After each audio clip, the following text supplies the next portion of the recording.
There's a particular kind of silence that settles over the high desert after a man has been shot. It isn't the silence of peace. It isn't the silence of sleep or the silence that comes after a long day when the body finally surrenders to the earth and you close your eyes and the world lets you go. No, this silence is different. It has weight to it. It presses down on the chest the way a boot presses down on cracked adobe, steady, deliberate, without apology. I've heard that silence 3 times in my life. Twice near the canyon breaks east of the Mogollon Rim, and once the one I carry with me still, the one that changed the shape of everything I believed about stubbornness, about animals, about what loyalty actually looks like when it's stripped of language and ceremony. Once in a shallow arroyo outside a failing ranch in the autumn of 1887. The man's name was Calhoun Briggs. He was 51 years old, sun-dark, jaw like a piece of quarried stone, and he had been shot through the left hip by a man whose name we never confirmed, over a water dispute that nobody, not the county, not the territory, not God himself if he'd been riding through, could have resolved without blood.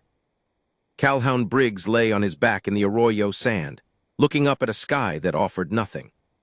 And his donkey, a gray, moth-eaten, knob-kneed animal named Poe, after the writer, which told you everything and nothing about Calhoun at once, stood 6 feet away watching him. What happened next is not a story I tell at firesides, because firesides make things warm and comfortable, and what happened in that arroyo was neither of those things. It was something older, something that asked more of both of them than either should have had to give.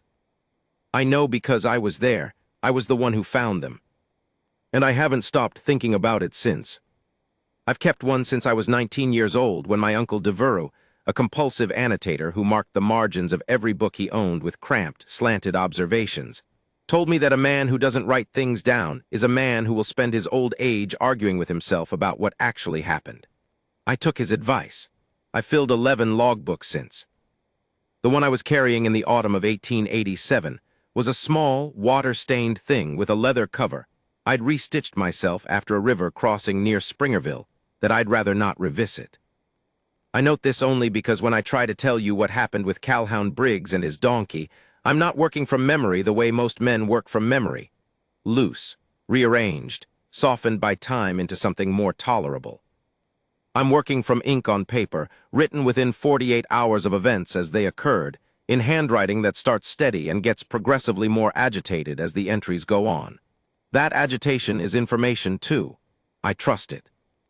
October the 3rd, 1887.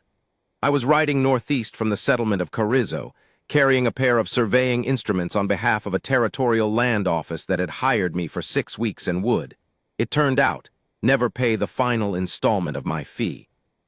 I had a good horse, a blue roan mare I called second-hand, because I'd won her in a card game and felt she deserved a name that acknowledged the circumstances.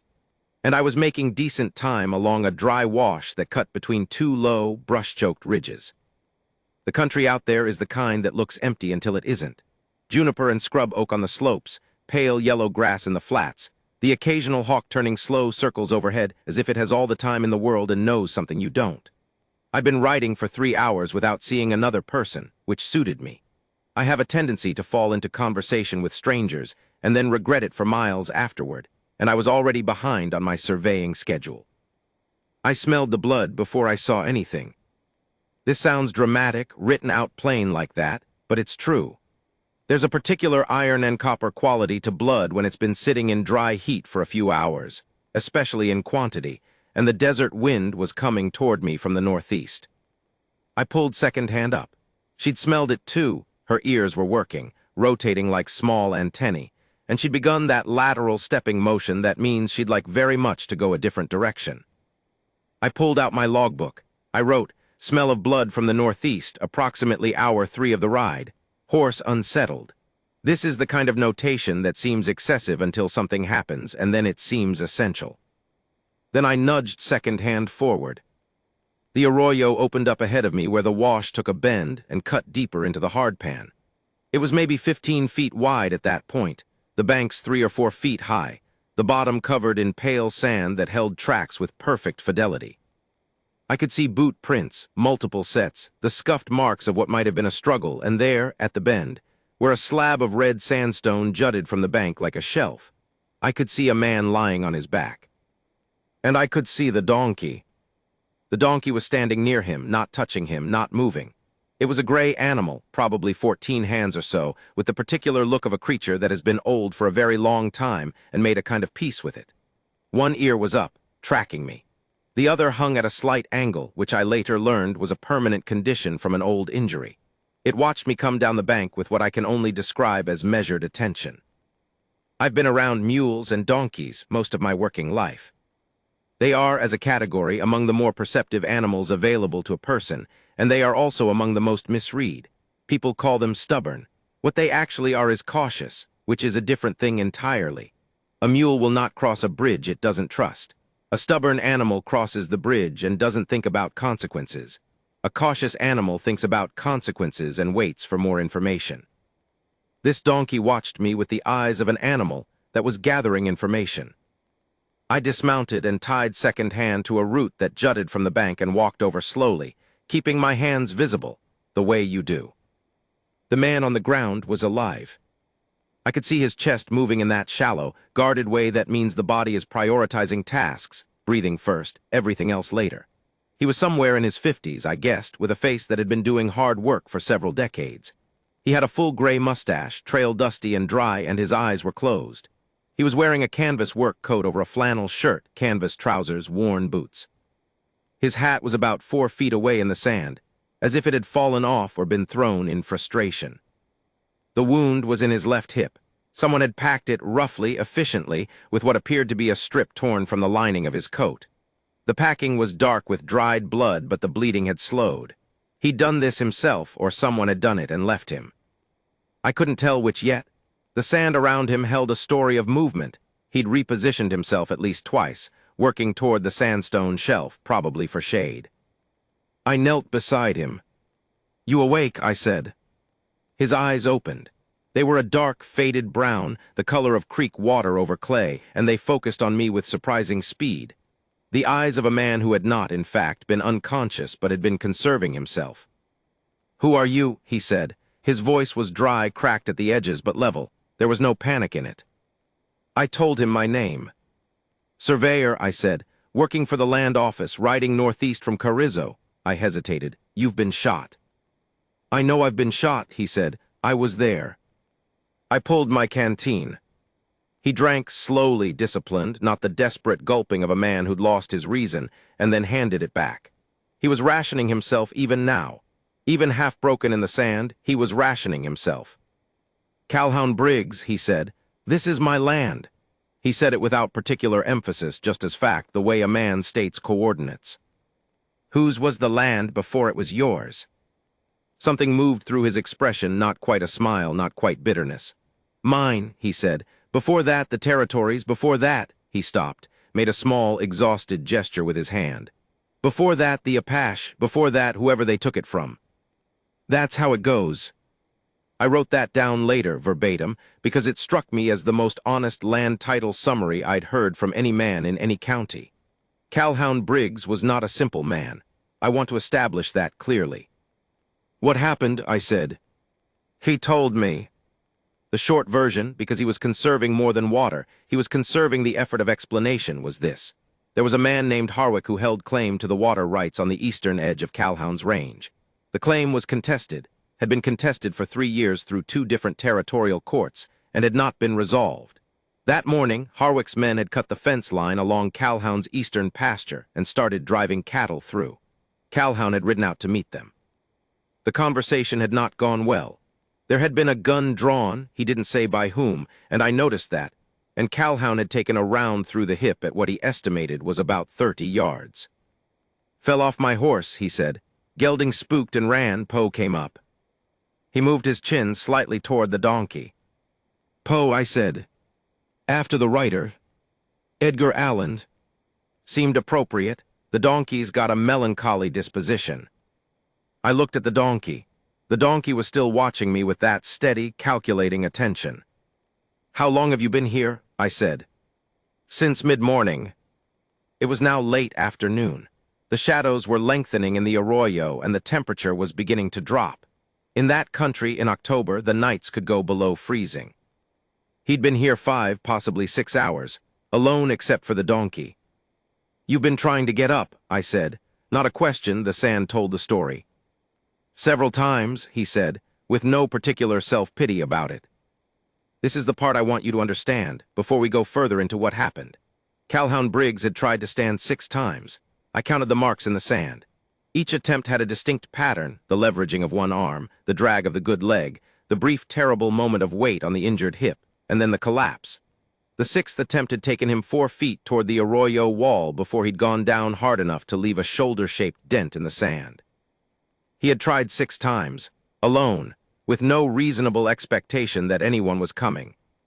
He'd tried 6 times, and then, apparently, he decided to stop wasting energy and wait. I don't know how to convey to you how much I respect that decision. It goes against everything a man's fear tells him to do. Fear tells you to keep moving, keep trying, keep flailing against the thing that has you pinned. Calhoun Briggs had looked at his fear, acknowledged it, made a tactical assessment, and told it to wait its turn. The donkey Poe had been with him the entire time. "He stayed," I said. "He stays," Calhoun said. "That's his main quality." I wanted to ask more about that. There was something in the way he said it, a compressed acknowledgement of something long-standing between them. But this was not the moment. The light was changing, and Calhoun's color was not good, and I needed to think about what came next. Nearest settlement was Carrizo, 3 hours back the way I'd come. There was a doctor there, a young man named Freeling who'd come out from St. Louis the year before, and had, by all accounts, the nervous energy of a man who'd been wildly overconfident and was now adjusting his self-assessment in real time. He was the only doctor within 30 miles. The alternative was the Briggs Ranch, which Calhoun indicated was northeast, maybe 2 hours' ride, he said, but in the direction of the men who'd shot him.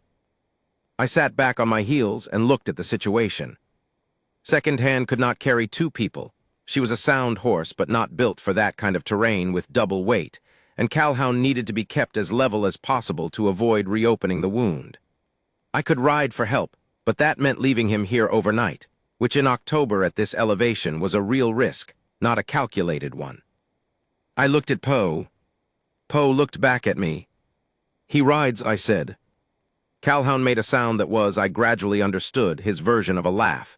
It was brief, exhausted, and produced at evident cost to his hip. "He's carried me before," he said. "Hadn't planned to need that again." A pause. "He's 17 years old." "So are you," I said, which didn't make much sense as a rejoinder, but I said it anyway. 51, Calhoun corrected. "You know what I meaned." He did. He looked at Poe with an expression that I wrote down in my logbook that night, struggling with how to describe it, eventually settling on. The way a man looks at something that knows too much about him. Poe returned the look with the equanimity of an animal that had, in fact, accumulated significant information about this particular man and had arrived at conclusions it was keeping to itself. Getting Calhoun Briggs onto Poe's back was one of the harder physical endeavors of my life. Not because Calhoun was uncooperative. He was, in fact, extraordinarily cooperative in the grim, methodical way of a man who has accepted the necessity of a thing and simply wants to execute it efficiently. The problem was the physics. The wound was in his left hip, which meant any pressure on that side produced pain of a quality I could tell by his breathing short, clipped, through the nose was significant. He could not put weight on his left leg. He could not twist at the waist. He could not do the natural swing-up motion of mounting because the initial push-off from his right foot sent a shock wave through his pelvis that caused him to go white, and still for several seconds each time we attempted it. Poe stood absolutely motionless through all of this. I have seen good horses stand still while things happen around them. It's a trained behavior mostly reinforced over time, and it lapses when the horse gets frightened or confused. Poe's stillness was different. It was deliberate in a way I still struggle to articulate. He positioned himself broadside to Calhoun, lowered his head slightly, and did not move. Not when Calhoun grunted and swore. Not when I accidentally stepped on his left rear hoof getting into position. Not when we spent 7 minutes, I counted. It's in the logbook, trying variations of the basic problem before I figured out that if I knelt in the sand and let Calhoun use my shoulder as a mounting block while Poe leaned slightly toward us, we could get him up in a rolling motion that minimized the pressure on the left side. The moment Calhoun settled onto Poe's back, sitting far back, both hands gripping the simple rope halter I'd fashioned into something resembling a lead. The donkey adjusted. He shifted his weight. He widened his stance slightly, the way a man plants his feet when he's about to carry something heavy and wants to get the balance right. It was such a small movement that I might have dismissed it as coincidence if I hadn't seen his ears rotate to track Calhoun's position first. He knew the difference between the man's weight and the man's weight with damage, and he adjusted for it. I wrote in my logbook that night, I have surveyed a great deal of land in this territory and produced accurate measurements of many physical features. I am less certain now that I am competent to measure the thing I observed in that arroyo this afternoon. We began moving. I led second hand, who was still not entirely sure about the donkey, and expressed this through periodic sideways glances and a general atmosphere of social discomfort. I held Poe's lead rope. He didn't need me to hold it. I figured out pretty quickly he was going to go where Calhoun needed him to go regardless, and we moved northwest toward the edge of Calhoun's range. The light was going fast. The sky turned that specific amber to violet shade that the high desert produces in late autumn, and the first stars appeared before we were out of the arroyo. Calhoun didn't speak for the first mile. He was managing his pain with the focused attention of a man playing a long card game he cannot afford to lose, and I didn't interrupt that. Second hand settled down. Poe walked at a pace that was slow by any standard, but that produced the minimum possible lateral motion. Short, deliberate steps, controlled weight transfer. None of the swinging gait that a loaded pack animal in a hurry tends to develop. After perhaps a mile and a half, Calhoun said, I keep thinking I'm going to fall. You haven't yet, I said. Hasn't stopped the thinking. I had no answer for that. The thinking was its own separate problem from the falling. After another quarter mile, how's he doing? Calhoun asked. I looked at Poe. He was sweating lightly along the neck, but his breathing was steady. Seems fine, I said. He'll be sore tomorrow, Calhoun said. His back's not what it was. He said this the way you might say it about an older colleague. With acknowledgement and without apology, because the acknowledgement was the best he could offer. The stars were fully out by the time we reached a low ridge that marked, Calhoun told me, the southern boundary of his range. He could see it in the dark, knew the shape of every shadow, every rock formation, every dip and rise. This was a man who had memorized his land the way another man memorizes a face he doesn't want to forget. East fence line is about 3 miles, he said. That's where they were. We're not going east, I said. I know, a pause, he stopped. He just wanted me to know the distance. That 3 miles existed between him and the men who'd left him in the arroyo, that he was aware of it, that he hadn't stopped being aware of it. How long have you been fighting the water case? I said. 3 years. And before that? Before that it was the fence dispute. Before that it was the grazing rights on the south section. He was quiet a moment. It never ends, he said. You clear one thing and another one starts. That's ranching in this territory. You're not just fighting the land. You're fighting every man who wants the land. Does it ever make you think about leaving? He took a long time to answer that, long enough that I thought he might not. Every winter, he said finally. Every single winter, and then spring comes and the grass comes in and it doesn't seem, he stopped, recalibrated. It doesn't seem possible to leave, you understand, not impossible, doesn't seem possible. Like there's no world where that's a thing I can do. I understood. I've surveyed a lot of land that people couldn't leave, and I've never been able to fully explain it to people who haven't felt it. The land takes a piece of you, or you give it one, and eventually the transaction is complete, and there's no going back because you can't go back without leaving part of yourself behind. Poe stumbled slightly on a loose rock and corrected immediately, the adjustment so smooth that Calhoun barely moved. Good boy, Calhoun said, softly, without thought, the way you say it to someone when you're not performing the saying, just saying it. Poe's ears moved. We kept walking. I kept thinking about those 6 marks in the sand. We stopped for water at a stock tank about 2 miles from the ridge. Calhoun drank. Poe drank. I let second-hand drink and refilled my canteen and stood in the dark listening to the sounds of animals drinking and thought about the particular fact that I had not, in my 11 logbooks, ever found myself in quite this configuration of events, and wondered what I would write about it later. I would write a great deal, it turned out. Calhoun ate part of a biscuit I had in my saddlebag. He ate it the way a man eats when he is eating for function rather than pleasure. And then he sat very still on Poe's back for several minutes, and I thought he might be drifting, losing ground to blood loss or shock. "You still there?" I asked. "Thinking," he said. About whether Harwick expected to kill me or just expected to stop me." A long pause. "Makes a difference." "In what sense?" "If he expected to kill me, then what he did today was the end of a plan. If he expected to stop me," he moved carefully, resettling himself, "then today was the start of one." This was not the conversation of a man going into shock. This was the conversation of a man who, despite everything, was still doing the only thing that had kept him alive on this land for 30 years, thinking 2 steps ahead. I wrote it down as soon as I could. I knew I would want to remember exactly how he said it. We started moving again. Poe had not rested properly at the tank. He'd drunk but not rested, staying in position, waiting. I noticed this with a peculiar feeling that I am going to call, for lack of a better word, gratitude. Not my gratitude. I don't know whose. Maybe just gratitude as a free-floating quality that the situation seemed to produce. The lights of what I hoped was the Briggs Ranch house appeared on a low rise perhaps a mile ahead. Calhoun confirmed it. "Sophie will be up," he said. "She'll have seen I didn't come in for supper." "Sophie is your wife?" 31 years in October." A pause. "She's going to be angry," he said. "At you?" "At the situation," he considered. "At me, both. Same thing with Sophie. She turns her fear into anger because she says fear is useless and anger at least gives you something to do with your hands." I liked Sophie already. "She's going to try to take Poe to the barn when we come in," Calhoun said. "Don't let her do it right away. He needs a few minutes." This caught me. "Needs a few minutes," I repeated. "He gets unsettled after a hard stretch. Needs to settle down before you put him in the dark." Calhoun said this with the matter-of-fact specificity of someone delivering care instructions for something important.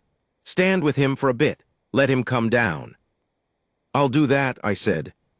"You don't have to. He'll be fine either way." "I'll do it anyway," I said. We went quiet. The lights of the ranch came closer. I could see the shape of the house now, a low, solid structure of adobe and timber with a lamp burning in the front window and another in what was probably the kitchen. Calhoun said nothing for the last half-mile. He was looking at his house with an expression that I don't want to analyze too closely, because it was private in the way that only certain emotions are private, the ones that have been earned slowly, through repetition and loss and persistence, until they are as much a part of a man as the bone underneath the skin. He was still alive. He was almost home. His donkey had carried him in the dark for the better part of 3 hours. That was the end of the first part of what happened, and the beginning of the part that was harder. The ranch yard came into focus as we approached, a large barn with its doors standing open and lantern light inside, a water trough, a chicken run, the smell of wood smoke from the house chimney. A dog barked twice and then went quiet. And then the front door opened, and Sophie Briggs came out. She was a tall woman, angular, with her dark hair pinned back and a shawl thrown over her shoulders against the chill. She stood in the doorway for exactly 2 seconds. I counted. It's in the logbook. And in those 2 seconds I watched her do what Calhoun had described. Take the fear and convert it with a visible, almost alchemical efficiency into something she could use. By the time she was off the porch and moving toward us, it was anger. Controlled, purposeful, devastating in its clarity. "Calhoun Briggs," she stopped when she saw how he was sitting. Stopped dead, one boot in the dirt, and the anger did something I hadn't expected. It didn't dissolve, but it folded, the way a piece of metal folds when it meets something it cannot simply push through. It folded around the thing she was seeing and held it very, very carefully. She looked at Poe, then back at Calhoun. "How bad?" she said, not a question. "Hip," Calhoun said. "Bullet's still in, stopped the bleeding." "You stopped it yourself." "Had some time." She closed her eyes for 1 second precisely. Then she opened them and looked at me. "Sophie Briggs," she said. "I don't know who you are, but I'm grateful you found him." I told her my name and circumstances. She nodded once, filed it, and moved to Poe's side.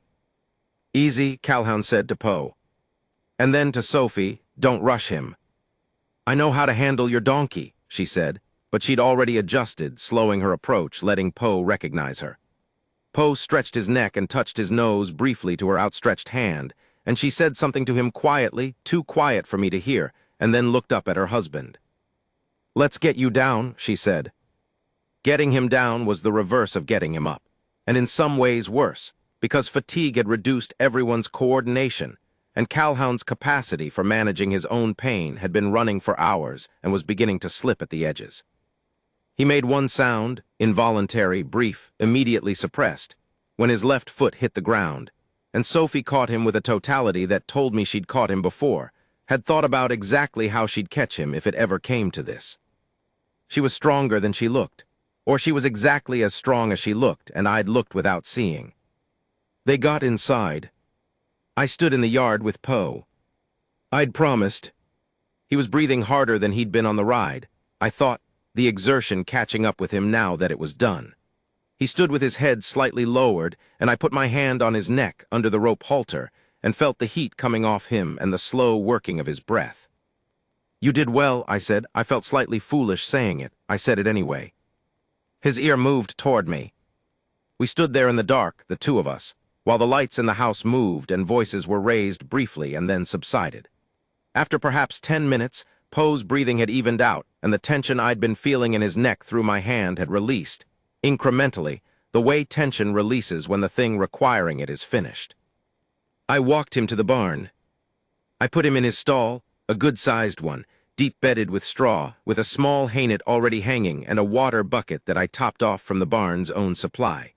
He went in without resistance and turned and looked at me once over the stall door. I looked back. The logbook entry for that night ends, somewhat abruptly for my usual style, with this: I am not certain what I witnessed today. I am certain it was not nothing. I had no better description than that. I still don't, entirely. But I kept writing anyway because Calhoun Briggs was alive and had asked nothing from me except that I stand with his donkey for a while, and that seemed like the least I could offer to all of it. I slept in the Briggs barn that night. This was Sophie's suggestion, delivered with the no-nonsense brevity of a woman who has a great deal to manage and is not inclined toward elaborate explanations of practical arrangements.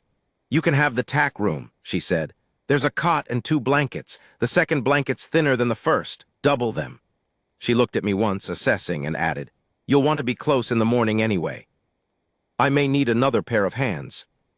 She said this as if there were an obvious reason for it, which there was, but she also said it as if she'd already decided I was the kind of person who could be trusted with whatever the morning required. I hadn't done anything to earn that trust yet. I chose to take it as an obligation rather than a compliment. The tack room smelled of leather and lanolin and old hay, and the particular dry, warm, dusty smell that adobe walls hold onto in October when the nights get cold.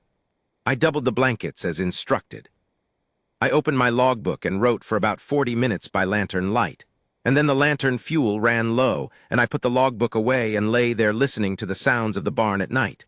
The occasional shift of a horse, the rhythmic jaw movement of Poe in his stall working through his hay, the wind across the ridge.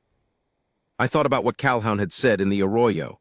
It never ends. You're not just fighting the land, you're fighting every man who wants the land. I'd surveyed enough of this territory to know that was true. The water disputes alone had generated enough paperwork in the territorial courts to fill a small library, and the paperwork was almost never the end of anything. It was usually just a more formal version of the conversation that had already been happening between the fence lines and the arroyo banks, and the watercourses that nobody had managed to map definitively, because the land itself didn't hold still long enough. Harwick, I didn't know that name yet, not in detail, but I knew the type. There was always a Harwick. Sometimes the Harwick had money behind him from a land speculation outfit in Denver or Kansas City. Sometimes the Harwick was just a local man with more nerve than claim and a willingness to use the law as a crowbar. Either way, the result was the same. A man in an arroyo with a bullet in his hip, and a question that no territorial court had so far been able to answer about who the water belonged to. I fell asleep thinking about this, and dreamed something I don't remember now. I was up before full light. The barn was gray and still, the horses beginning to stir. Poe was already awake, or had never properly slept, I wasn't sure. He was standing at his stall door with his chin resting on the top rail in a way that conveyed infinite patience and a low-grade grievance about the state of the morning. I filled his water bucket and gave him a handful of oats from the bin near the barn door, which he accepted with the dignity of a creature that expected nothing less. Sophie was already in the house kitchen when I came in. She was at the stove with her back to me, and she didn't turn when I came through the door, which told me she'd heard me coming across the yard. "Coffee," she said. "Sit down." I sat down. She poured coffee and sat across from me, and for a moment didn't speak, and I understood that I was supposed to wait. "He made it through the night," she said. "Fever started around midnight, which I expected. It's not bad yet. Dr. Freeling's been sent for. I sent the Ruiz boy last night. He should make Carrizo by dawn and be back here by midday." She wrapped her hands around her cup. "Until then." "Until then," I agreed. She looked at me with an assessment that had nothing to do with charm or social calibration. She was reading information. "He told me you found him, that you got him up on Poe. He needed to be moved. He said it took 7 minutes to get him up. He was counting. Calhoun counts everything. He says it keeps him from panicking." She looked at her coffee. "He never panics, he just counts. He tried to stand 6 times in the arroyo before I got there," I said. Sophie Briggs looked at her coffee cup for a long moment. "I know," she said. "He told me." Another pause. "He told Poe first." I didn't quite understand that. Told Poe. "When you were settling Poe in the barn, he said—" She stopped, made a small decision. "He said when he'd tried the 5th time and couldn't do it, he looked at Poe and said out loud, 'One more,' the way you'd say it to somebody. 'One more try,' and he tried the 6th time. I sat with this. 'And then you came,' she said. "Yes. He was waiting," she said. "After the 6th time, he decided he was waiting. He told Poe he was going to wait." She shook her head slightly. "I've been married to that man for 31 years, and I still don't know if that's the most rational thing I've ever heard or the strangest." "Maybe both," I said. "Maybe both," she agreed. She stood up and went to the stove. "He's sleeping. I checked him 20 minutes ago. The fever's sitting but not climbing." She was quiet for a moment, stirring something in a pot I hadn't noticed. "The wound needs proper attention. What I did last night was," she paused, "adequate, not good." "You've done it before." She glanced back at me, twice. "Different circumstances." She turned back to the stove. "Once was on himself, once was on our oldest son, but that was 11 years ago, and I prefer not to think about it." I didn't ask about the son. There was something in the way she said it, compressed, complete, sealed, that told me it was a wound of a different kind, older and deeper and not mine to probe. "What can I do?" I said. It wasn't a question. It was the only sentence that made sense. The morning shaped itself around the requirements of the situation. I rode the eastern fence line at Sophie's request, not to confront anyone but to look, to assess, and document. She said this with a matter-of-factness that seemed to assume I would naturally make notes, which was accurate. She said, "I want to know exactly what they did. Every post, every cut, I want it written down." So I rode east with second hand and my logbook and my surveying eye, which is professionally trained to catalog what is actually present rather than what I expect to be present. The damage was considerable and precise. It was not the work of men who had cut a fence in anger. It was the work of men who had been told exactly which sections to cut and had carried out those instructions methodically. 3 sections of the fence, roughly 40 yards each, had been dropped, the wire cut cleanly with proper tools, the posts not destroyed but pulled from their holes. Cattle had moved through. The tracks confirmed it. I estimated 50 to 70 head, moving east, which meant they'd been driven through Calhoun's land onto Harwick's range, which was either a land claim action or a cattle theft or both simultaneously, depending on how the territorial law parsed it on any given day. I wrote it all down. Post positions, cut points, track estimates, approximate timing based on the dryness of the disturbed soil around the post holes, the direction of movement, the approximate herd size. I noted one other thing. There were 3 sets of shod horse tracks along the western side of the fence, moving parallel to it. Someone had been riding the line before the cut, reconnoitering. This was planned. This had been planned for some time. I wrote, this was not an altercation. This was an operation. When I got back to the ranch yard, Sophie was outside with a bucket and a look on her face that told me something had changed inside the house. I swung down and handed her the notebook page. I'd written the fence assessment on a fresh page and tore it out, which felt right like evidence, and she took it without looking at it. "He's awake," she said, "and he wants to talk to you." About what you found," she looked at me, "and about Poe." Calhoun Briggs was in the back bedroom, propped up on 2 pillows with the particular look of a man who has accepted his horizontal condition for the immediate term, but is refusing to be defined by it. The room smelled of carbolic and wood smoke, and old leather from the boots standing in the corner. There was a window open 2 inches at the top, and the thin October light came in and lay flat across the bed covers. He looked worse in daylight. The fever had given him a flush that his dark complexion couldn't quite hide, and there were shadows under his eyes that hadn't been there the night before. But his eyes themselves were the same, dark, clay-water brown, focused, taking information. "Sit down," he said. I sat in the wooden chair beside the bed. He listened to the fence report without interrupting, which I found professionally satisfying in the way that silence is satisfying when it's the right kind. When I finished, he was quiet for a moment. "3 sets of horse tracks," he said. "Before the cut. Running parallel to the line. Harwick doesn't have 3 riders who think ahead like that." He said it with the tone of a man updating a map in his head. "He got help from somewhere." "The Denver money," I said. He looked at me with a slight recalibration. "Sophie told you." "Implied it." "She implies things clearly." He shifted carefully, adjusted his position by millimeters. "There's a land investment company out of Denver called the Meridian Cattle and Land Syndicate. They've been acquiring water rights throughout the territory for 2 years. Harwick applied to them for backing last spring. I found that out from the Territorial Records Office. That's public information if you know where to look." He paused. "I know where to look." "What do they want?" "They want the water. The Carrizo Creek headwaters run through the northeast corner of my range. If they control the water rights there, they control who can run cattle within 40 miles. That's not about one ranch. That's about the whole region." He said this with the flat clarity of a man who has thought it through from every angle and arrived at the same destination each time. There was no panic in it. There was no self-pity. There was just the thing, stated as it was. "They shot you because you were going to keep fighting it in court," I said. "Because the court decision last March went my way." A faint, exhausted expression. "Provisional decision, subject to appeal. But it went my way. And if you're dead, it doesn't matter. It reverts to the most recent prior claim in dispute." He looked at the ceiling. "Which was filed by Harwick." I sat with this. "That's efficient," I said. "Yes," he said, "it is." There was a silence. "You said Sophie told you to come see me about Poe," I said. "She heard me talking to him last night," Calhoun said. "From the bedroom, I couldn't sleep and I was thinking out loud and she heard me.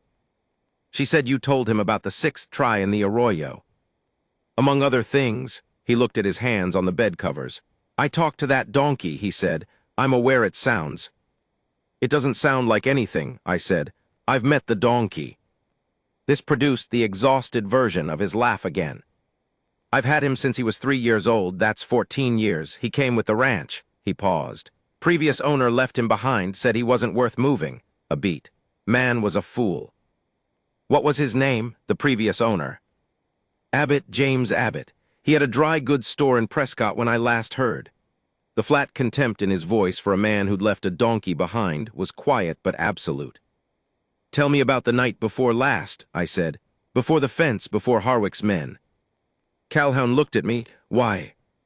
"Because I want to understand how you were feeling going into it." He considered this for longer than I expected. Then, "Tired," he said. "The particular kind of tired that isn't about sleep. I knew they were going to do something. You can feel it when a thing is about to break open, the way you can feel a change in the weather before the clouds arrive. The pressure changes." He looked at the window. "I fed Poe that evening, longer than usual. I just stood in the stall and talked to him, told him how I thought things were going to go, what I was worried about." "What were you worried about?" He was quiet for long enough that I thought he might not answer. "That I was going to lose," he said. "Not just the water rights, the land, the whole thing." He paused. "Sophie, the ranch, the 30 years." Another pause. I was worried I'd spent 30 years building something that a man in Denver could dismantle in a quarter. He looked at his hands again. Poe just stood there, listening. The way he does, a faint pause. He doesn't fix anything, he just receives it. He said receives it with the careful precision of a man who has thought about how to describe this accurately, and has landed on the best word he can find. And then in the arroyo, I said, after the sixth time. After the sixth time I told him I was going to wait, Calhoun said.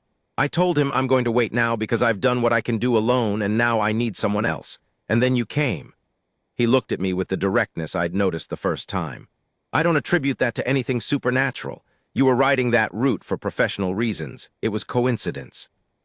But you told him, I said. But I told him, he agreed. We sat for a moment in the light from the window. He's going to be sore, Calhoun said. His back. You mentioned that last night, that he'd be sore. I need you to check him for me. Sophie will do it, but she's got enough to manage. Just, he shifted, winced, recalibrated. Run your hand along his spine, back of the withers to the croup. Tell me if he flinches anywhere. I'll do it now, I said. There should be some liniment in the tack room. Old bottle, brown glass. He paused. If it smells gone, don't use it. How do I know if it smells gone? It smells wrong, he said. You'll know. The liniment did not smell gone. Poe stood with remarkable stillness while I ran my hand down his spine the way Calhoun had described, slowly, with enough pressure to feel for tension in the muscle on either side of the vertebrae. He flinched mildly at 2 points behind the withers, which I expected given what he'd carried and over what terrain. The rest of his back seemed sound. His legs were clean, no heat in the lower joints, no swelling I could detect. You're going to be stiff, I told him. He looked at me with one ear pointed at me, and one ear pointed at the barn door. You've earned it, I said. I worked the liniment in at the 2 flinch points, slowly, using my fingertips in circles the way my Uncle Devereux had shown me years ago for a horse with a chronic back problem. Poe's skin shivered slightly under my hands, not in pain, in the way animals shiver when you find a place that needs attention and apply it. I worked for about 20 minutes. When I stopped, Poe turned his head and looked at me. I mean, he specifically and deliberately turned and looked, not the vague general attention of an animal tracking a sound, but the focused look of a creature that has registered what you did and is acknowledging it. You're welcome, I said, feeling again only mildly foolish. He went back to his hay. Dr. Freeling arrived at noon. As Sophie had predicted, a compact young man with the overorganized look of someone who had compensated for inexperience with thoroughness, and who was, it turned out, a good deal more competent than the nervous energy suggested. He examined Calhoun, extracted the bullet with an efficiency that made Sophie exhale once sharply and then breathe normally again, and cleaned and dressed the wound properly. He'll need 3 weeks off his feet, Freeling said in the kitchen after. Possibly 4. The ball came out clean, but the hip took damage. If he puts weight on it before it's ready. He made a small, conclusive gesture. Sophie nodded. Can he sit up? In a few days, not before. Can he ride? Freeling looked at her. Not for 6 weeks, minimum. Sophie turned back to the stove. Then we adjust, she said. This was not bravado, it was logistics. Freeling looked at me.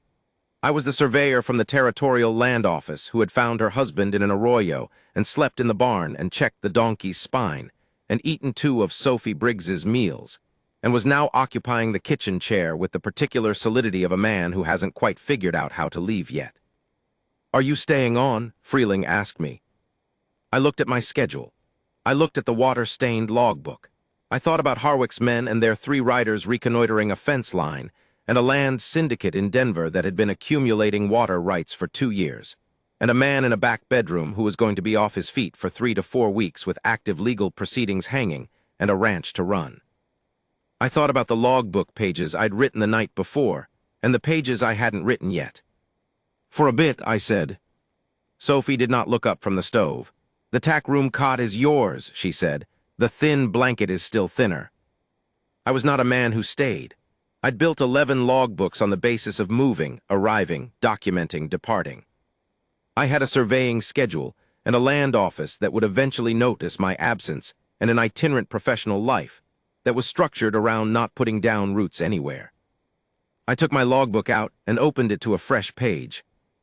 I wrote October 4, 1887, staying at the Briggs Ranch, reason to be determined. And then I went out to the barn to check on Poe, because Calhoun Briggs was flat on his back for the foreseeable future, and someone had to. The afternoon brought two visitors.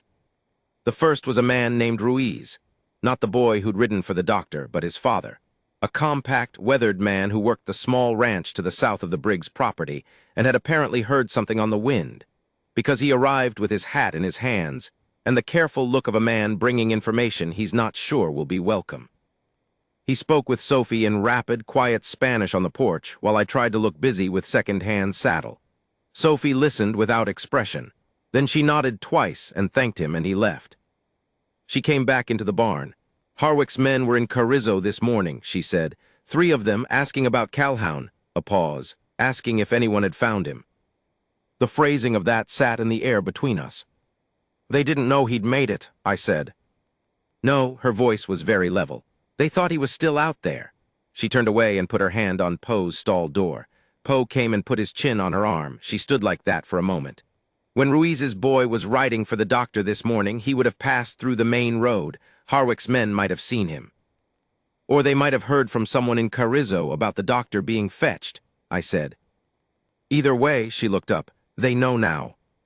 We had a long conversation then, Sophie, myself, and later Dr. Freeling before he rode back, about what ought to be done, what could be done, what the territory's law enforcement resources were and weren't, and what the realistic prospects were for any of the available options. What it came down to was this. The county sheriff was in a town called Whitewater, 2 days' ride east. He was, by general consensus, a competent man with a full plate and no particular connection to the Briggs family. He could be sent for. He would likely come. What he could do when he arrived was limited by the fact that what had happened at the fence line was legally ambiguous, and what had happened to Calhoun in the arroyo was, as yet, witnessed by no one except Calhoun. Except Poe. I did not say this out loud. The second visitor came as the sun was getting low. He rode in on a paint horse, a man maybe 40 years old with a work-leather look and a deputy's badge that caught the last of the afternoon light. He introduced himself as Deputy Crane out of the Carrizo Constable's office, a smaller jurisdiction than the county sheriff, but present and actual, which was more than the county sheriff was at this moment. He'd heard about the incident. He wanted to talk to Calhoun. Sophie told him Calhoun had a bullet wound and a fever and was not available. Deputy Crane looked at me. You the one found him? Yes, I said. You the surveyor from the land office? Yes. They sent wire about you this morning. He said this without accusation, but with enough information that I understood. Someone at the land office had noticed my delay and made inquiries. The territory was smaller than it looked. I stopped to provide assistance to a man in an arroyo who'd been shot, I said. I'm still providing assistance. Crane looked at me for a moment and then nodded once in the way that means. That's a reasonable explanation. I'm filing it away. We may revisit it. He stayed for an hour. He took my fence assessment notes. I gave him the page I'd written for Sophie with her permission, and he spoke briefly with Sophie and took her account of the morning and evening, and he rode back toward Carrizo as the stars were beginning to appear. Will anything come of it? I asked Sophie. I don't know, she said. He's a decent man. He doesn't have a lot of reach. We went inside. I sat at the kitchen table with my logbook and thought about reach. Reach was, in the end, what all of this was about. Harwick had reach, through Meridian, through money, through the willingness to hire men who would reconnoiter a fence line and shoot a 51-year-old rancher in the hip over a water dispute. The territorial court had limited reach. The county sheriff had reach only if he could be moved to apply it. Deputy Crane had goodwill and a badge, and the kind of reach that runs out at the edge of his jurisdiction. Calhoun Briggs had a provisional court decision, and a ranch he couldn't leave, and a wife who turned fear into usefulness, and a donkey that was going to be sore in the withers for a week. I wrote for a long time that night, wrote about reach and its limits, wrote about what 30 years looks like as a physical object, an adobe house and a fence line and a water source, and the particular knowledge of a piece of land that only comes from working it for decades, which cannot be transferred, which dies if the man dies. Then I wrote Poe is in good condition. Both ears tracking, finished his hay. Small inventory, best I could offer. I closed the logbook. The fever in the back bedroom broke at 3:00 in the morning. Sophie told me the next day, with the flat relief of someone describing the cessation of something intolerable. When it broke, she said, she'd stood in the bedroom doorway and listened to Calhoun's breathing change, slow down, deepen, settle into actual sleep rather than the hot, restless half-consciousness of fever. And she'd stood there for what she thought was 5 minutes but was probably more like 20. "Did you tell Poe?" I said. She looked at me. "As a matter of fact," she said, "yes." The third week was different from the second week, and the second week was different from the first. I should clarify, I had not planned to stay. The first day I stayed because it was practical. The second day I stayed because the situation was unresolved and leaving felt wrong. By the end of the first week, I had revised my surveying schedule twice, sent 2 wires to the land office explaining my continued delay, and made a kind of peace with the fact that I was the sort of man who found things to do when things needed doing, and there were things here that needed doing. By the third week, I had become a peripheral but functional part of the ranch's daily operation. I fed animals.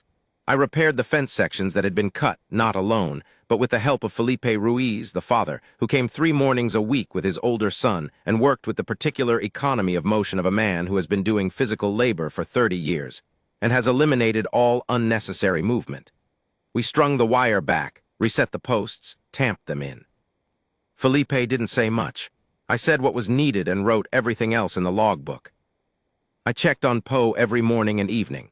His back soreness faded within 5 days. As I'd expected, donkeys are resilient animals, more so than horses of equivalent size, partly constitution and partly their remarkable capacity for a kind of physiological equanimity that I've never fully understood but have frequently observed. By the end of the first week, he was moving normally. By the end of the second, he was doing his usual patrol of the fence line near the barn, a daily circuit he apparently conducted by habit, checking the perimeter with the methodical seriousness of an animal that has appointed itself to the task. I asked Sophie about this one morning. "He's always done it," she said. "Since we first got him, Calhoun said it was because the man he came from, Abbott, kept him alone too much. Said Poe learned to watch for things because nobody else was watching." She looked out across the yard, where Poe was moving along the north fence at his careful, deliberate walk. "Calhoun says he's the most reliable lookout on the property." "And is he?" "He's never missed anything important," she said. Calhoun sat up for the first time on the 5th day. I was not in the room, Sophie was, but I heard it through the wall. The shift of the bed, the effort sounds, Sophie's voice quiet and steady. Then quiet. Then, "Good," Sophie said, with the specific quality of the word when it carries about 15 unreleased things inside it. He came to the kitchen door that evening. He moved with a crutch that Sophie had fashioned from a piece of straight juniper cut by Felipe. It was not elegant, but it was functional, which described most things on the Briggs ranch. He stood in the kitchen doorway and looked at the yard through the window and was quiet for a moment. "Same," he said. "Same," Sophie confirmed. She was at the stove. She did not look up. She didn't need to. He looked at me. "How's the fence?" "Done," I said. 5 days ago. I surveyed the original post positions from your deed marks and reset them within 2 inches. "You have my deed marks memorized." "I'm a surveyor," I said. "It's what I do." He studied me with the clay-water eyes. "What do I owe you?" "Nothing yet," I said. He didn't argue with that, which was either trust or a calculation that he'd figure out the actual number later. Knowing Calhoun, probably both.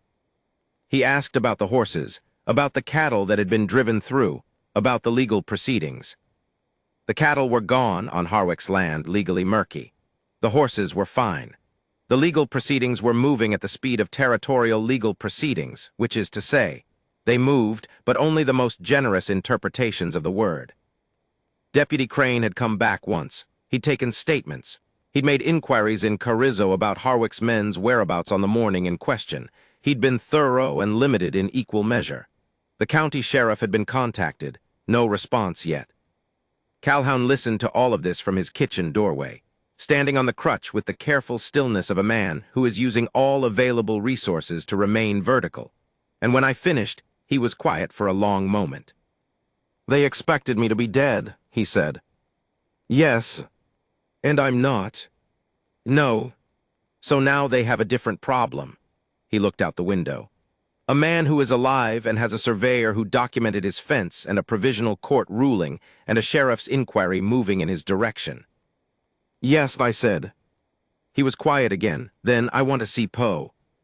Sophie looked up from the stove. "Tomorrow," she said. "Now," he said.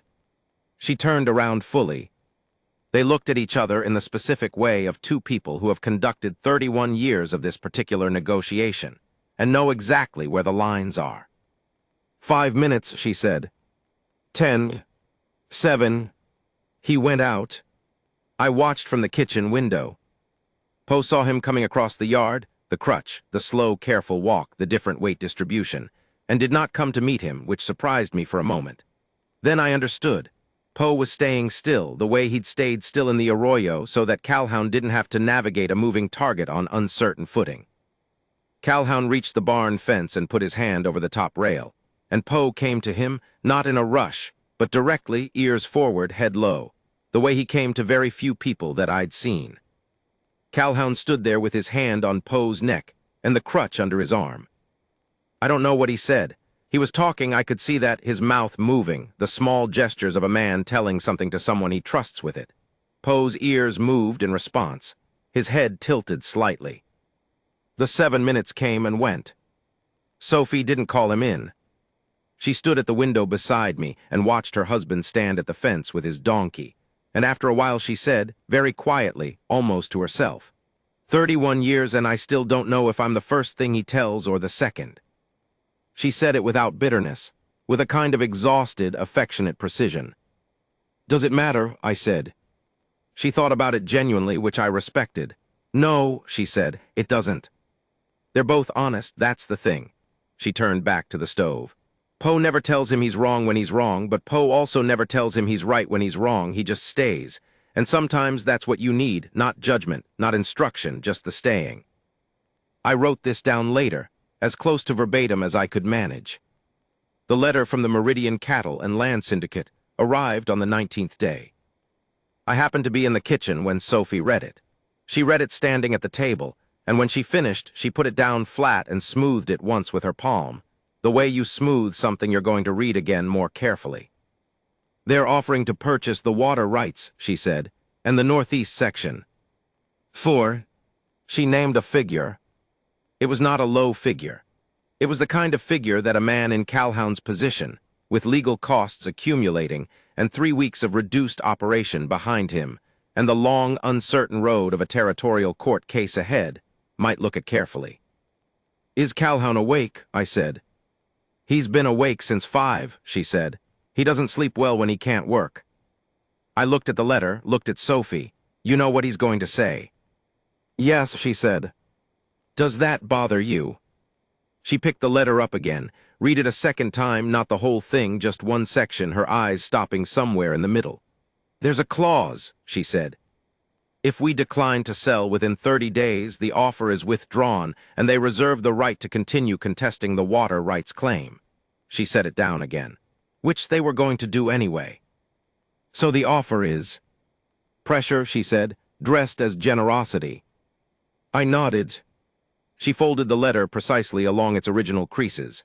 "I'll give it to Calhoun after breakfast," she said, "but I already know." She tucked it under the edge of the bread tin on the counter, not hidden, just set aside. "We're not selling." The certainty in her voice was not the certainty of stubbornness. It was the certainty of a woman who had been having this conversation in her head for 31 years and had reached the same conclusion every time. Calhoun read the letter from his chair at the kitchen table, where he now sat for several hours a day, because Sophie had determined that immobility was its own risk, and that measured, supervised sitting was better than indefinite bed rest. He read it with the same neutral attention he'd used to receive the fence report, gathering information before forming a conclusion. He set it down.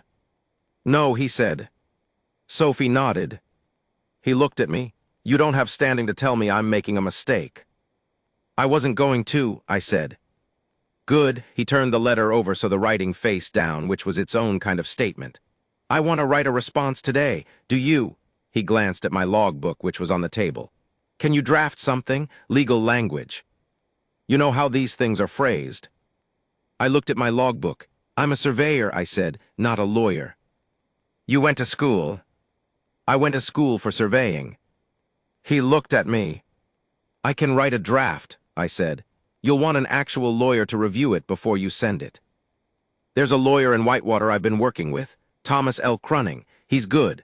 I'll send it to him. He shifted his weight on the chair, carefully testing. Draft me something that says we've received their offer, we're not interested in selling, and that we consider the terms of their clause to be consistent with an ongoing bad faith campaign that we will be presenting to the court in detail. A pause. Don't use the phrase bad faith. That's legal language that means something specific, and I don't want to use it wrong. Say it differently. Say they've been operating with a consistent and documented disregard for the court's provisional ruling. He thought about it. Yes, that. He looked at Sophie. You want anything added? Tell them, Sophie said from the stove without turning, that the fence has been repaired. Calhoun looked at her back. Just tell them, she said. Let them figure out what it means. He looked at me. I wrote it down. We spent an hour on the letter. He was precise about language in a way that caught me off guard, not lawyer precise, but rancher precise, which is its own discipline. Say exactly what you mean, leave no room for a man to claim he misunderstood. Don't use 3 words where one will do. He revised 2 of my phrases. One of his revisions was better than mine. The other was worse, and when I told him so, he considered it for 30 seconds and then said, fine, use yours. When we were finished, I made a fair copy in my cleanest hand. He signed it. Sophie signed it beside him, which I hadn't expected. Does that, I started. Yes, she said simply. It added her name to the ranch's formal position. It meant that if something happened to Calhoun, and we all understood what kind of something was still in the realm of possibility, her claim on the proceedings was documented. She was always 2 steps ahead. She'd been 2 steps ahead for 31 years, and Calhoun had been counting everything so he didn't panic. And between them, they'd built something that a Denver syndicate and a man named Harwick had not yet managed to dismantle. I'll ride it to Whitewater, I said. They both looked at me. I need to ride through anyway, I said. My surveying territory covers Whitewater Precinct. I've been delayed. This was true in the sense that it was technically true, and also true in the sense that it was a convenient truth. You don't have to, Calhoun said. I know, I said. I left the next morning. I'd packed the saddlebags the evening before and spent the last night in the tack room, which had become familiar enough that I didn't notice the smell of leather and lanolin anymore, which is how you know a place has become somewhere you've actually lived rather than somewhere you've stopped. Sophie had made biscuits and there was coffee before dawn. We ate without much conversation, which is the mark of a domestic arrangement that has settled past the need to fill silence. Calhoun was at the table. His color was better, 3 weeks out from the wound and the fever long gone. He was recovering with the slow, grudging efficiency of a body that has been put to hard use for 5 decades and has learned that recovery is a project, not an event. He couldn't ride. He wouldn't be able to for 3 more weeks, at minimum. But he was thinking and planning and sending letters and talking to Felipe about the cattle situation and doing everything that could be done from a chair with a crutch beside it. He was going to be fine. I want to say that with appropriate caution because nothing was resolved. The water case was still in the territorial court. Harwick's men were still somewhere in the county. The Meridian Syndicate's letter was still an open threat. But Calhoun Briggs was going to fight it. That much was clear. Whatever they'd expected to happen when they left him in the arroyo, this had not been it. I shook his hand at the door. The court lawyer, I said, Thomas L. Crunning. Tell him you have a surveyor's assessment of the fence damage dated October 4th. I'll send you the full pages. I'd already written the relevant sections on clean paper and included them in the envelope to Whitewater. He may want them as evidence. I know, Calhoun said. Already thought of that. Right, I said. Sophie walked me out to second hand. He won't say it, she said. He's not built for it. I know, I said. It matters anyway, she said. The not saying doesn't change the truth of it. I tied the saddlebag, checked the cinch, did the small procedural tasks of departure that give a person somewhere to put their hands. "The tack room cot," I said. "The second blanket's still thinner." She almost smiled, close enough. I mounted up. Poe was at the barn fence, watching, both ears forward, the look of careful attention. I nudged second hand over and stopped beside the fence. He stretched his neck out and touched his nose briefly to my boot, just the softest contact, quick and deliberate, and then pulled back and stood watching. I don't know what to make of that. I have tried several times to write it in a way that doesn't imply more than it was, and I can't. It was what it was. I rode out of the yard and up the low rise at the edge of the Briggs property, and I stopped there and looked back once. The ranch sat in the morning light, solid, low, working. Sophie was already back at the house. Calhoun was at the kitchen window. Poe was where I'd left him at the fence. I took out my logbook. I wrote October 22, 1887. Left the Briggs Ranch, riding northeast toward Whitewater, carrying correspondence for Thomas L. Crunning, Esquire, on behalf of Calhoun and Sophie Briggs Ray, Meridian Cattle and Land Syndicate, and the ongoing water rights proceedings. Also carrying the surveying assessment of the fence damage from October 4th, which may constitute evidence. Then I wrote, Poe is in good condition. Then I wrote a third thing, which I've gone back and looked at many times over the years since, and which I still believe is the most accurate single sentence I produced across all 11 of my logbooks. A man who cannot walk is not a man who cannot move. The Whitewater attorney received the letter and the fence assessment. He filed them with the territorial court clerk as supplementary evidence in the water rights case, citing the surveyor's documentation of systematic fence destruction as consistent with a pattern of bad faith interference in a case under provisional ruling. The Meridian Cattle and Land Syndicate did not respond to the Briggs letter within 30 days. Harwick's water rights challenge was heard by the territorial court the following spring. I was not present for the hearing. I've read the transcript, which is a matter of public record if you know where to look. Calhoun Briggs was present. He walked with a cane by then, would walk with one for the rest of his life, with a hitch in the left side that he did not appear to consider worth mentioning. The court ruled in his favor. Provisional became permanent. There were subsequent challenges. There are always subsequent challenges, but the core ruling held. I heard this from Thomas L. Crunning in a letter he sent me 4 months after the hearing, in which he also mentioned in a postscript that the Briggs Ranch was running well, and that Calhoun had taken to dictating letters from his chair to Sophie, who transcribed them, and that the fence on the east side was holding. He did not mention Poe. I wrote back and asked.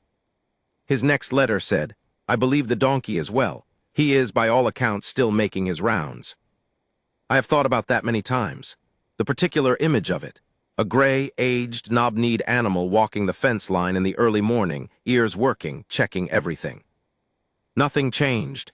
Nothing was resolved in the way that things get resolved in the stories people prefer to tell, where everything is finished and accounted for and the ending is clear. The land stayed. The water rights stayed. The fight to keep both things stayed. And Poe made his rounds. I've thought about what it means to be the thing that stays. Not the fighter, not the decision-maker, not the one who rides for help or writes the letters or argues before the court. Just the thing that stays. That receives it.